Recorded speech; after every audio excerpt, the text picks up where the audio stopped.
नमस्कार, स्वागत है आप सभी का न्यूज 18 मध्य प्रदेश छत्तीसगढ़ देख रहे हैं आप। मैं हूं अपर्णा मौसम। वक्त हो गया है खबर असरदार का। छत्तीसगढ़ में कांग्रेस को एक बार फिर बड़ा झटका लगा है। बड़ी खबर आपको बता रहे हैं। महिला कांग्रेस की राष्ट्रीय महासचिव ने इस्तीफा दे दिया है। अनीता रावटे ने कांग्रेस पार्टी से इस्तीफा दिया है। कांग्रेस पर अनदेखी का आरोप लगाते हुए अनीता रावटे ने पद से इस्तीफा दे दिया है। बड़ी खबर आपको बता रहे हैं। पार्टी से दिया अनीता रावटे ने इस्तीफा और कांग्रेस पर लगाया अनदेखी करने का आरोप। उपेक्षा हुई है कांग्रेस पार्टी में, यह आरोप लगाते हुए अनीता रावटे ने इस्तीफा दे दिया है। ममता लांजेवार हमारी सहयोगी फोन लाइन पर जुड़ रही है। ममता, एक और विकेट डाउन कांग्रेस का। बिल्कुल, देखिए पूर्व अध्यक्ष भी रह चुकी हैं अनीता रावटे, और दूसरी बात यह है कि उन्होंने पीसीसी अध्यक्ष दीपक बैज को चिट्ठी लिखी है और उस चिट्ठी में जो महत्वपूर्ण बात लिखी है और गंभीर बात लिखी है, उनका ये कहना था कि लगातार उन्होंने काम किया और जो कार्यकर्ता काम कर रहे हैं उनके काम को उपेक्षित किया गया और यही वजह है कि नतीजे इस तरीके से है। दूसरी बात अगर हम बात करें तो उन्होंने ये लिखा हुआ है कि जो पार्टी में जो टिकट वितरण किया वो भी व्यक्तिगत और पसंद और नापसंद के हिसाब से किया जा रहा है, चाहे वो विधानसभा चुनाव की बात हो, उनका इशारा था, या लोकसभा चुनाव की बात हो, और यही वजह है कि वो लगातार उपेक्षित होकर इस्तीफा दे रही है। जाहिर तौर पर कांग्रेस पे जिस तरह की सिर फूटे हुए की स्थिति वर्तमान में दिखाई दे रही है, उससे ये सवाल उठ रहा है कि कांग्रेस जो है वो कब तक आपस में ही लड़ेगी या फिर लोकसभा चुनाव में भी लड़ेगी। और जिस तरीके की चीजें लगातार जो कॉमन बात आ रही है वो ये बात आ रही है कि जब कांग्रेस सत्ता में थी तो लगातार कार्यकर्ता जो है उनको उपेक्षित किया गया, या वो पदाधिकारी जिन्होंने पार्टी के लिए काम किया गया उनको तवज्जो नहीं दिया गया, यानी बूथ स्तर पर जिन्होंने काम किया और मलाई जो है वो कुछ और ही लोग ले उठे, बाकी दरी बिछाने का काम करते रहे। ऐसे आरोप भी पहले लगते रहे। अनीता रावटे के अगले मूव के बारे में कोई जानकारी, अगला कदम क्या हो सकता है? देखिए, फिलहाल तो उन्होंने इस्तीफा दिया और अभी अगर हम बात करें तो प्राथमिक सदस्यता से इस्तीफा दिया, लेकिन वो कह नहीं रही कि बीजेपी में जाएंगी। लेकिन जब इस तरह की चीजें होती है और इस तरह की बातें भी जब लिखी जाती है तो एक स्वाभाविक संभावना ये व्यक्त की जाती है कि हो सकता है वो बीजेपी में शामिल हो रही हो, कहीं और ज्वाइन करने से पहले इस तरह के अक्सर बताए जाते हैं कि अनदेखी हो रही है या भावनाओं का सम्मान नहीं किया गया। बहुत शुक्रिया आपका इस पूरी जानकारी के लिए ममता।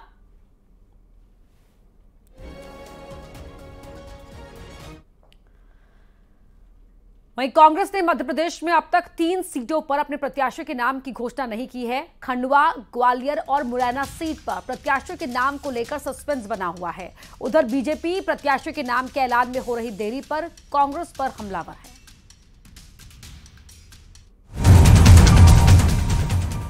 लोकसभा चुनाव के रण के लिए प्रत्याशियों ने प्रचार में दमखम लगाना शुरू कर दिया है, लेकिन एमपी में 3 ऐसी सीटें हैं जहां सस्पेंस बना हुआ है। कांग्रेस ने 25 सीटों पर प्रत्याशियों को उतार दिया, लेकिन खंडवा, ग्वालियर और मुरैना में अब तक उम्मीदवारों के नाम का ऐलान नहीं किया। टिकट में हो रही देरी पर बीजेपी ने तंज कसा। बीजेपी का कहना है कि कांग्रेस को प्रत्याशी नहीं मिल रहे, यही वजह है कि उम्मीदवार के नाम का ऐलान नहीं किया जा रहा।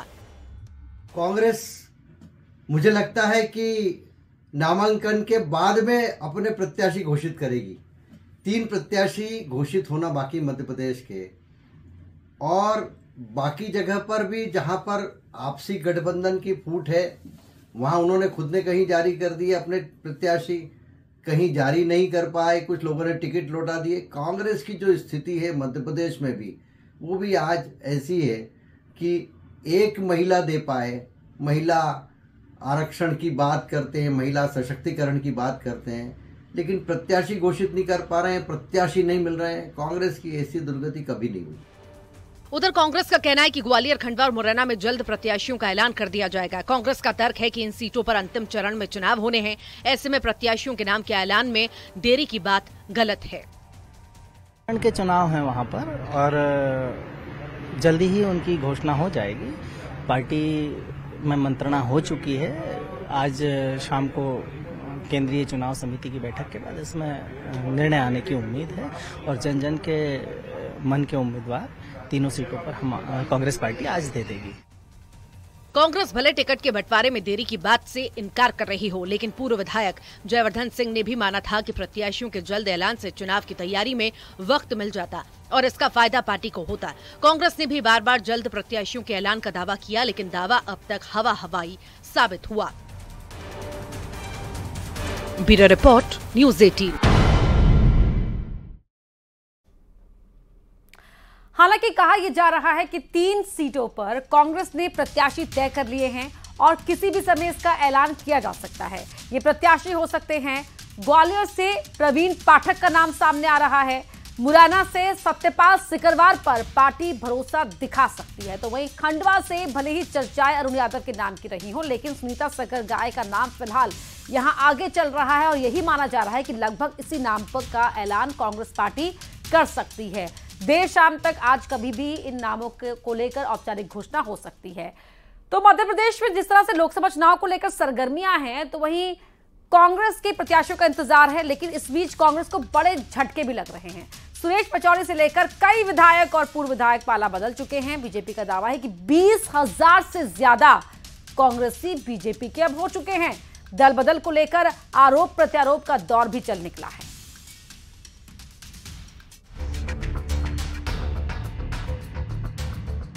लोकसभा चुनाव की सियासी बिसात बिछ चुकी है और सियासत के खिलाड़ी बिसात पर अपनी चाल भी चल रहे हैं।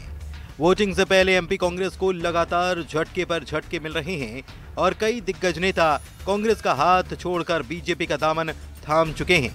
बीजेपी का दावा है कि अब तक 20,000 से ज्यादा कांग्रेसी बीजेपी में शामिल हो चुके हैं। बीजेपी ये भी कह रही है कि पार्टी की नीतियों से प्रभावित होकर ये लोग बीजेपी में आ रहे हैं। देखिए, स्वाभाविक तौर पर जिस प्रकार से जनता के बीच में लोकप्रियता रखने वाले नेताओं ने लगातार कांग्रेस पार्टी का तिरस्कार और त्याग किया है, उसके परिणाम स्वरूप कांग्रेस पार्टी के जनाधार में हमने देखा है कि लगातार गिरावट दर्ज हुई है और स्वाभाविक तौर पर क्षेत्रों में अपनी पकड़ रखने वाले, लोकप्रियता रखने वाले नेताओं के हमारे साथ जुड़ने से हमारा विचार भी मजबूत हुआ है, विचारधारा का विस्तार हुआ है और उसके साथ ही साथ हमारे जन समर्थन और जो हमारा वोट बैंक है उसमें भी एक ताकत प्रदान की गई है। और भारतीय जनता पार्टी तो निरंतर विश्वास करती है कि अगर बड़ी संख्या में अपने क्षेत्रों में लोकप्रियता रखने वाले लोग हमारे साथ जुड़ेंगे तो उससे संगठन को ही फायदा होता है और उसी मानसिकता के साथ हम लगातार अपना सदस्यता अभियान चला रहे हैं, जिसमें अभूतपूर्व सफलता अर्जित की गई है। जाहिर है कांग्रेस नेताओं के दल बदल से बीजेपी का कुनबा तो बढ़ा है, साथ ही जनाधार भी, जैसा कि वो दावा कर रही है। लेकिन कांग्रेस इस बात से इत्तेफाक नहीं रखती। कांग्रेस ने बीजेपी पर डराने धमकाने के आरोप लगाए और तर्क दिया कि ज्योतिरादित्य सिंधिया के बीजेपी में जाने के बावजूद ग्वालियर में महापौर का चुनाव कांग्रेस ने जीता था। हाँ, ये बात तो सही है कि लोग पार्टी छोड़ रहे हैं और भारतीय जनता पार्टी जिस तरीके से काउंटिंग बताती है तो उससे तो ऐसा लगता है कि लाखों लोग पार्टी छोड़ चुके हैं, हो सकता है करोड़ से भी ज्यादा हो गए हों। जब सिंधिया जी ने पार्टी छोड़ी थी तो भारतीय जनता पार्टी ने बताया था कि 70,000 लोग सिंधिया जी के साथ में आए। उसके बाद ग्वालियर में महापौर का चुनाव होता है और कांग्रेस पार्टी महापौर का चुनाव जीत जाती है। जब कांग्रेस खाली हो जाती है तो फिर कैसे चुनाव जीत जाती है? अभी क्या कहा, कांग्रेस के लोग पार्टी छोड़ चुके हैं, कांग्रेस के पास चुनाव लड़ाने के लिए प्रत्याशी नहीं है।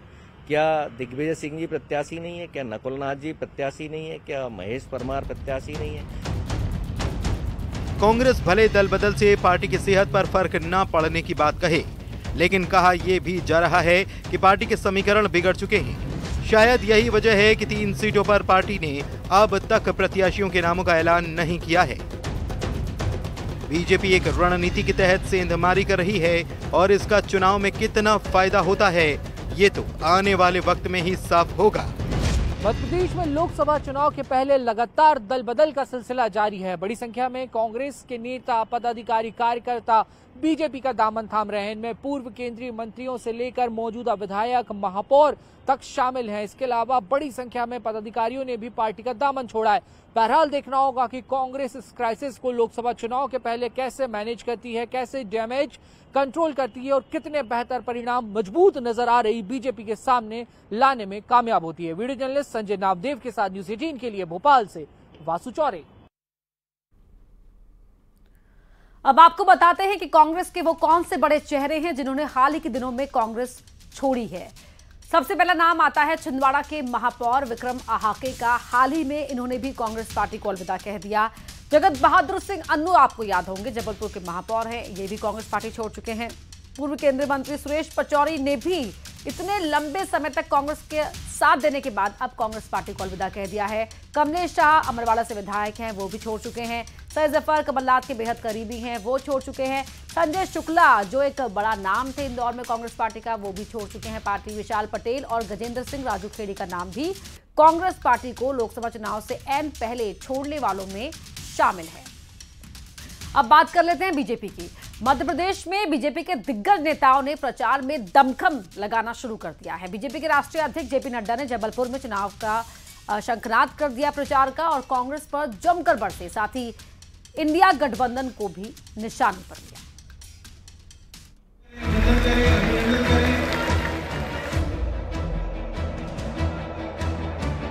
बीजेपी के राष्ट्रीय अध्यक्ष जेपी नड्डा ने जबलपुर से एमपी में चुनावी शंखनाद किया। जेपी नड्डा ने प्रबुद्ध जन सम्मेलन में शिरकत की और मोदी सरकार की उपलब्धियां गिनाई, साथ ही कांग्रेस पर जमकर निशाना भी साधा। उन्होंने कहा कि पहले लोग समझते थे कि देश में कुछ नहीं बदलने वाला है, लेकिन 10 साल में पीएम मोदी ने इस धारणा को बदल दिया। नड्डा ने ये कहा कि पहले राजनीति में जाति ही आधार होती थी, एक ही पार्टी का शासन होता था, देश में सिर्फ वोट बैंक की पॉलिटिक्स होती थी, साथ ही तुष्टीकरण की राजनीति भी होती थी।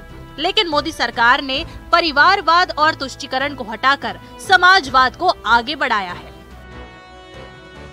एक तरफ प्रधानमंत्री मोदी जी हैं जो कहते हैं कि हम भ्रष्टाचार को हटा करके रहेंगे और भ्रष्टाचार के साथ कोई समझौता नहीं करेंगे, जड़ मूल से उसको समाप्त करेंगे, ये संकल्प लेकर के मोदी जी काम कर रहे हैं। और इंडी अलायंस भ्रष्टाचार बचाने वाले लोगों का जमावड़ा बन गया है, भ्रष्टाचार से बचने वाले लोगों का जमावड़ा बन गया है। इसलिए हमको ये तय करना पड़ेगा कि आज हम किस तरीके की राजनीति में जा रहे हैं। जेपी नड्डा ने इंडी गठबंधन को आड़े हाथों लिया, साथ ही इंडी गठबंधन को भ्रष्टाचारियों का गठबंधन बताया। बीजेपी नेता ने कहा कि आधे जेल में हैं और आधे बेल पर हैं। राहुल गांधी बेल पर, सोनिया गांधी बेल पर, बाकी सारे कोई न कोई जेल में, केजरीवाल जेल में, हमारे सत्येंद्र जेल में, मनीष सिसोदिया जेल में, आधे जेल में, कुछ बेल पे। परिवार की पार्टी उठाएं, मैं आपके सामने तस्वीर रखना चाहता हूं। बता दें कि जेपी नड्डा एमपी के 2 दिन के दौरे पर हैं। जबलपुर उनकी ससुराल भी है। रात में यहाँ विश्राम करने के बाद वो कल उज्जैन में महाकाल का आशीर्वाद लेंगे, साथ ही इंदौर में क्लस्टर्स की बैठक में भी फीडबैक लेंगे। Bureau report, news 18। JP Nadda mission Madhya Pradesh पर हैं। जबलपुर दौरे के बाद वो इंदौर भी जाएंगे। दौरे के दूसरे दिन नड्डा क्या कुछ करेंगे, उनका शेड्यूल कैसा रहेगा, ये हम आपको बताते हैं। 2 दिन का मध्य प्रदेश दौरा है बीजेपी राष्ट्रीय अध्यक्ष का। कल उज्जैन में महाकाल के दर्शन भी करेंगे। इंदौर में क्लस्टर की कोर कमेटी की बैठक भी लेंगे जेपी नड्डा। साथ ही यहाँ एक सभा को संबोधित करने का कार्यक्रम भी है। छिंदवाड़ा, बालाघाट, जबलपुर, मंडला सीट पर फीडबैक भी लेंगे जेपी नड्डा। तो चुनावी प्रचार का शंखनाद यहाँ से कर चुकी है बीजेपी पार्टी और लगातार जो दिग्गज हैं अब आपको मध्य प्रदेश, छत्तीसगढ़ में दौरे पर नजर आए। चलिए अब बढ़ते हैं आगे। छत्तीसगढ़ की बात कर लेते हैं कि जहां 11 लोकसभा सीटों के लिए प्रचार ने जोर पकड़ लिया है। वैसे तो मुख्य मुकाबला बीजेपी और कांग्रेस के बीच का है, लेकिन कुछ सीट्स ऐसी हैं जहां दोनों ही दलों का समीकरण निर्दलीय या फिर जो क्षेत्रीय दल है वो बिगाड़ सकते हैं। कैसे, इस रिपोर्ट में देखिए।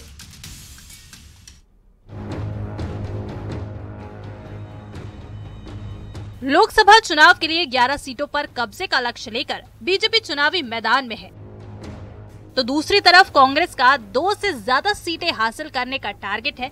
2019 के लोकसभा चुनाव में कांग्रेस 2 सीटों पर सिमट गई थी। हालांकि तब प्रदेश में कांग्रेस की सरकार थी।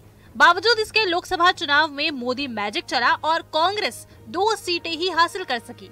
इस बार पूर्व सीएम भूपेश बघेल भी चुनावी मैदान में है। लोकसभा चुनाव में मुख्य मुकाबला कांग्रेस और बीजेपी के बीच है, लेकिन कुछ सीटों पर निर्दलीय और क्षेत्रीय दल हैं जो कांग्रेस और बीजेपी के वोट बैंक में सेंधमारी कर रही हैं। अब तक हुए 4 लोकसभा चुनाव में क्षेत्रीय पार्टियों ने भले ही जीत दर्ज न की हो, लेकिन कुछ सीटों पर 20% तक वोट पाने में जरूर सफल रही हैं। इसमें जांजगीर चांपा, बस्तर, कांकेर और कोरबा सीट ऐसी हैं जहां कांग्रेस और बीजेपी के अलावा दूसरे प्रत्याशियों को भी वोट मिलते रहे हैं।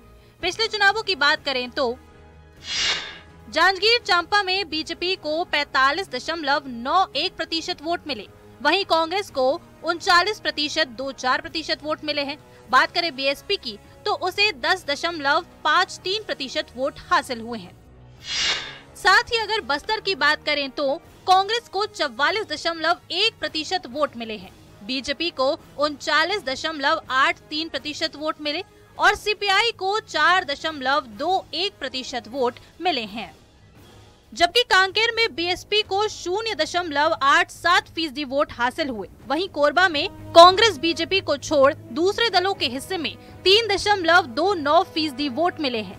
हालांकि बीजेपी का कहना है कि इस बार बीजेपी का लक्ष्य 10% वोट बढ़ाने का है और इस बार उन्हें सफलता भी मिलेगी। तो हमेशा से हमारा ये लक्ष्य रहा है कि अधिकतम जो मत हैं वैचारिक रूप से वो भारतीय जनता पार्टी को प्राप्त हो और हम वैचारिक रूप से देश मजबूत हो। इसलिए हमारा लक्ष्य हर चुनाव के अंदर में ये होता है कि चुनाव में हमारा मत प्रतिशत आगे बढ़े। लगभग 10% मत की वृद्धि पिछले चुनाव के कंपेयर में तुलना में इस बार हो और हर एक बूथ पर हम जितने वोट हमने पाए हैं उसमें 370 वोट का और इजाफा हम किस तरीके से कर सकें, इस लक्ष्य को लेकर हम इस चुनाव के अंदर में काम कर रहे हैं। आपने देखा कि हर एक चुनाव में बीजेपी का मत प्रतिशत बढ़ रहा है, लेकिन आप निश्चित रूप से जो तीसरा दल, चौथा दल या अन्य जो निर्दलीय खड़े हो जाते हैं, किन्हीं कारणों से खड़े होते हैं, उसमें कुछ जो बहुत निकट के लोग रहते हैं तो उनको वोट देते हैं, जिससे वोट इधर उधर होते हैं और वो वोट की कमी निश्चित रूप से किसी भी दल के लिए होती है। बीजेपी मान रही है चुनाव में खड़े होने वाले कई लोग चुनाव को प्रभावित करते हैं, लेकिन उनकी भूमिका का ज्यादा असर हार जीत पर नहीं होता। बीजेपी ये मानकर चल रही है कि लोकसभा चुनाव में एक बार फिर पीएम मोदी की आंधी चलेगी और बीजेपी का वोट शेयर भी बढ़ेगा।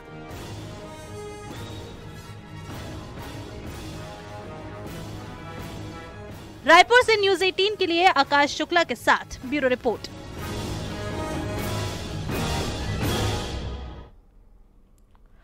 पोथी पढ़ पढ़ जग मुआ पंडित भयानक कोई, ढाई आखर प्रेम का पढ़े सो पंडित होए। कबीर का ये दोहा अक्सर लोगों को प्रेम के प्रति जागरूक करने के लिए आपने कहते सुना होगा, लेकिन जबलपुर में एक ऐसे नेताजी हैं जो इस कहावत को लोगों के जीवन से जोड़ने की कोशिश कर रहे हैं।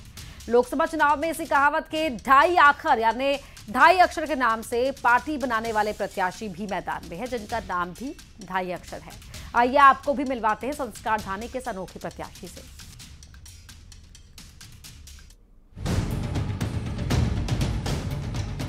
चुनाव यानी लोकतंत्र का महापर्व। चुनाव के दौरान त्योहारों की तरह उत्सव जैसा माहौल होता है। जबलपुर में भी 19 अप्रैल को लोकतंत्र के महापर्व यानी लोकसभा के पहले चरण का मतदान है। चुनाव मैदान में कुल 19 प्रत्याशी मैदान में हैं, जिनमें कई बड़े नाम शामिल हैं, तो कई ऐसे भी नाम हैं जिन्हें कोई जानता भी नहीं। ऐसे ही एक प्रत्याशी है ढाई अक्षर। जी हाँ, ये सिर्फ प्रत्याशी का ही नाम नहीं है, बल्कि उनकी पार्टी का भी नाम है। ढाई अक्षर का सही नाम राकेश सोनकर है, जो जबलपुर से लोकसभा चुनाव के उम्मीदवार हैं। जनाब इससे पहले 12 चुनाव लड़ चुके हैं, कई बार जमानत भी जब्त हो चुकी है। 6 विधानसभा चुनाव, 1 महापौर और अब 6वीं बार लोकसभा चुनाव लड़ रहे हैं। अब ये है कि पूरा पैसों का बोलबाला है। पैसा है तो आप चुनाव लड़ सकते हो, है ना। और चुनाव लड़ने के बाद क्या करते हो आप? पूरा गरीबों का शोषण है। मात्र 10-5% लोग, आधा पैसा 10-5% लोगों के पास है और आधे पैसे में पूरा 100 करोड़ लोगों के पास बैठा हुआ है। बताओ जरा, ये असमानताएं हैं देश के अंदर। ये हमारा 13वीं बार है। कौन कौन से चुनाव लड़े? ये हमारा 6वां लोकसभा है और 6 बार विधानसभा लड़ चुका हूँ। इनकी सोच अलग है, कार्यशैली अलग है। इनका कहना है कि वे चुनाव सिर्फ लोगों को जागरूक करने के लिए लड़ते हैं, प्रचार प्रसार और पैसों का उपयोग बंद हो। साथ ही कहते हैं कि जो 5 साल काम करते हैं उन्हें प्रचार की जरूरत नहीं। प्रचार नहीं कर रहा हूँ तो देश हित में है ये। हाँ, 5 साल भाई, 5 साल लोगों से मिलता हूँ, सेवा करता हूँ, यही प्रचार है। वोट मांगना हमको ऐसा लगता है कि कोई चोर का काम कर रहा हूँ, डकैती का काम कर रहा हूँ। इनका लक्ष्य देश में चुनाव प्रणाली में सुधार लाना है, ताकि चुनाव में पैसों का बोलबाला ना हो। और यही वजह है कि वो चुनावी मैदान में आते हैं, लेकिन ना तो पैसे खर्च करते हैं और ना जनता से वोट मांगने के लिए जाते हैं। मतलब इनका संदेश है कि जो नेता काम करता है उन्हें पैसे खर्च करने की जरूरत और वोट मांगने की जरूरत नहीं पड़ती, बल्कि उन्हें जनता खुद वोट करती है। पवन पटेल, न्यूज़ 18, जबलपुर। से सियासत के मैदान तक। लोकसभा की इन हाई प्रोफाइल सीट पर भाभी जी ने संभाली है प्रचार की कमान। इलेक्शन में वोटर को अपना बनाने का गुर बखूबी जानती हैं, जो कह रही हैं भैया को जिताना है। विदिशा में मामी की पुकार, लोकसभा में भी शिवराज। गुना में महारानी मांगे वोट, महाराज को जिताना है। छिंदवाड़ा में कांग्रेस कैंडिडेट नकुल नाथ की पत्नी प्रिया नाथ की भावुक अपील। लेकिन इन सबसे अलग एक सीट पर भाभी जी भैया को हराने चुनावी मैदान में कर रही हैं प्रचार।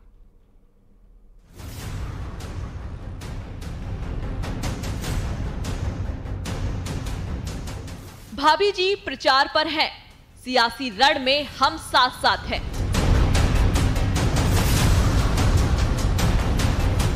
पत्नियों ने संभाली प्रचार की कमान, घरों की देहरी से सियासत के मैदान तक। हम सफर की सुख दुख की साथी और सियासत के मैदान में कंधे से कंधा मिलाकर पति की जीत की दुआ मांगती भाभी जी, जिन्होंने कमान संभाल ली है चुनावी रण में अपने पतियों को विजय दिलाने की। सबसे पहले बात सिंधिया राजघराने की महारानी प्रिया दर्शनी राजे की, जो तपती दोपहरी में निकल पड़ी हैं चुनाव प्रचार के लिए। एक ही लक्ष्य, महाराज को जीतना है। आधी आबादी से खास अपील कि आपको वोट देने निकलना ही है। अगर आप साथ में कुछ बनाते हो, खेती में जाते हो, तो काम जल्दी भी और अच्छा भी हो जाता है। हाँ कि नहीं? तो इसलिए हम सबको मिलकर हमारा क्षेत्र अच्छा बनाना है और भी अच्छा बनाना है। महारानी मांगे वोट, महाराज को जिताना है। गुना सीट सिंधिया राजघराने का गढ़ मानी जाती है, लेकिन पिछले लोकसभा चुनाव 2019 में इस सीट से सिंधिया के करीबी केपी यादव ने सिंधिया को मात देकर सबको चौंका दिया था। सिंधिया इस सीट से एक बार फिर मैदान में हैं, जिनकी जीत के लिए प्रियादर्शनी राजे दिलो जान से जुट चुकी हैं। कितना पसीना महाराज ने निकाला आप लोगों के लिए और कितना प्यार मिला महाराज को आप लोगों से। छिंदवाड़ा में प्रिया नाथ की भावुक अपील। गुना के बाद छिंदवाड़ा का अखाड़ा नकुल नाथ के साथ ही पूरे नाथ परिवार की साख दांव पर लगी है। छिंदवाड़ा में कांग्रेस में पतझड़ ने टेंशन बढ़ा दी है। कांग्रेस को एक के बाद एक झटका लग रहा है, लेकिन इस माहौल में भी कांग्रेस कैंडिडेट नकुल नाथ की जीवनी संगिनी प्रिया नाथ भावुक अपील करने के साथ ही पार्टी कार्यकर्ताओं को न सिर्फ संभल दे रही हैं, बल्कि भरोसा भी दिला रही हैं कि बाजी हम ही मारेंगे। जिन्हें हमने अपना समझा, जिन्हें हमने हमेशा अपनी परिवार की तरह प्यार दिया, कमलनाथ जी ने आशीर्वाद दिया, जब उनकी अग्नि परीक्षा का समय आया तो उन्होंने धोखा दिया। तो दुख जरूर होता है, क्योंकि दिल से हमने उन्हें माना था। डर कतई नहीं है, क्योंकि हमारी असली ताकत, हमारी असली बल और शक्ति तो यहाँ उपस्थित है। और मैं आप सबकी आवाज बुलंद करने आई हूँ और आपको ये विश्वास दिलाने आई हूँ कि हम एक नई क्रांति के साथ आगे बढ़ेंगे। हम 44 साल से साथ हैं। विदिशा में वोटर को साधिती साधना, मामी की पुकार, लोकसभा में भी शिवराज। मोर्चा तो विदिशा लोकसभा सीट पर मामी यानी साधना सिंह ने भी खोल रखा है। सियासत की बेहतर समझ रखने वाली साधना हर मुश्किल में शिवराज के साथ खड़ी रही। विधानसभा चुनाव में तो प्रचार की कमान साधना के हाथ में ही थी और अब विदिशा में एड़ी चोटी का जोर लगा रही है। इन तीनों सीट से अलग बालाघाट की तस्वीर जरा जुदा है। यहाँ भाभी जी भैया को चुनाव हराने के लिए वोट मांग रही हैं। बालाघाट से अनुभा मंजारे कांग्रेस एमएलए हैं। इसी सीट से उनके पति और बीएसपी उम्मीदवार कंकर मुंजारे लोकसभा का चुनाव लड़ रहे हैं। बात साफ है, सियासी जंग में रिश्ते दांव पर हैं। कंकर मुंजारे उन्हें घर छोड़ने की धमकी भी दे चुके हैं।